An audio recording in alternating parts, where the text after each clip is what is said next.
did the music. Manny called it earlier. He said, it was mambo, it was cha-cha-cha, it was Yeah, whatever. At what point did you feel that the music was changing, and maybe not changing drastically, but changing enough that it morphed into something else? well, I mean, it's just like anything. Everything, it's like with time, every kind of music or dance, uh, this is all having to do with the dance. Because that was the majority audience that were buying the records were dancers. That was part of our heritage, part of our culture. Dancing has always been a major part of the culture. In my family, we grew up with house parties, and family members would gather together in somebody's house for an occasion like a birthday, or Christmas or New Year's or celebrations of any kind. And the first thing that would happen would they would whip out the records and then start dancing, and that was the major thing in most families. As a matter of fact, they were families that would not. They didn't have enough money to go out dancing because you had to, that involved an expense of the transportation to whatever venue and to pay to get in, the drinks and the whole thing, and and just dressing up. It was a lot more informal if you could just stay at home, and from that developed the radio broadcast. There were radio DJs that would play the music, and all you had to do was turn on the radio, and you could just have that as your dancing to dance to, because they'd be playing the latest mambo records. So Not anymore. not so. There are a few shows, but sometimes they spend more time talking than playing records. ¿Cómo? I'm talking about the way the radio shows used to be. In the old days, Art Pancho Raymond and the ones that used to really push the mambo. Yeah, Dick Ricardo, Yeah, but there were certain shows at certain times. Symphony Sid.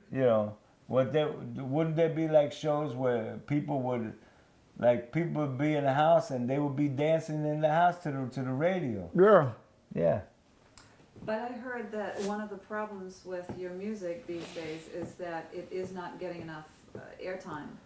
Well, everybody knows that on Sunday afternoons you could turn the radio on and hear on certain stations hear the music, the contemporary music of today, salsa, and there's like Sundays. You got Polito Vega. He does a show on FM. Then there's right next to, just a few stations away, is WBAI, is a Pacifica station, nonprofit, but they have like a good 4 or 5 hours of programming of Latin music for dancing, mostly dance music. But the one on the nonprofit one, they're a little more culturally orientated, and they try to educate the audience as well as play the music. They also have people to talk about it. They're on right now, as a matter of fact. Let me see. No, they don't. They come on at 2:00. Oh, okay. Yeah, but they have a show, and that's the show. A lot of people tune into that show to find out what's going on, who's playing where, and what's the latest record release. But that's 1 or 2 days out of the week, and you're talking No, about time. no. Let's see. There's shows on Sunday. Monday there's also shows on a few local stations. Then there's a major La Mega, which plays the commercial music.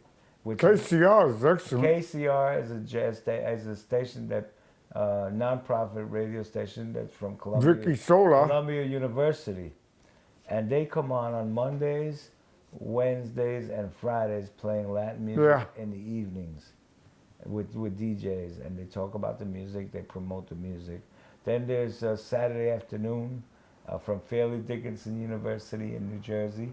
They have a FM radio show that's on 5 hours in the afternoon. So every day there's something. So events that need to be promoted for dancing or for concerts or for any kind of venue like that, is announced. It's announced through those shows. So the point you're making is that it's not like it used to be. Well, That's my point, but he's actually, it never was like it used to. It never was anything like. There used to be radio shows all day long, Spanish radio shows, but they would play a variety of music from the whole world of Latin American music, which didn't necessarily involve the specific genre of mambo and the dance music that was popular in New York.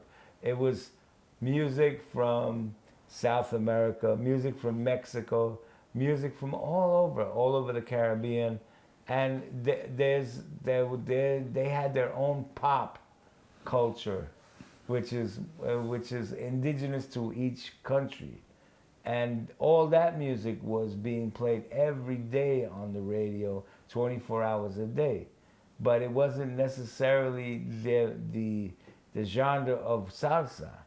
That was only one part of it. So that was the music that we would hear, that most Latinos would hear on the radio day in, day out. But the specific shows that would deal with mambo were the ones I mentioned. There was some on AM radio, there was some on FM radio. Nowadays, that has turned into a specific, it's almost like the shows are specifically done. Should I answer that? I think I should. Go answer it. Well, can I get it? Oh, we got it.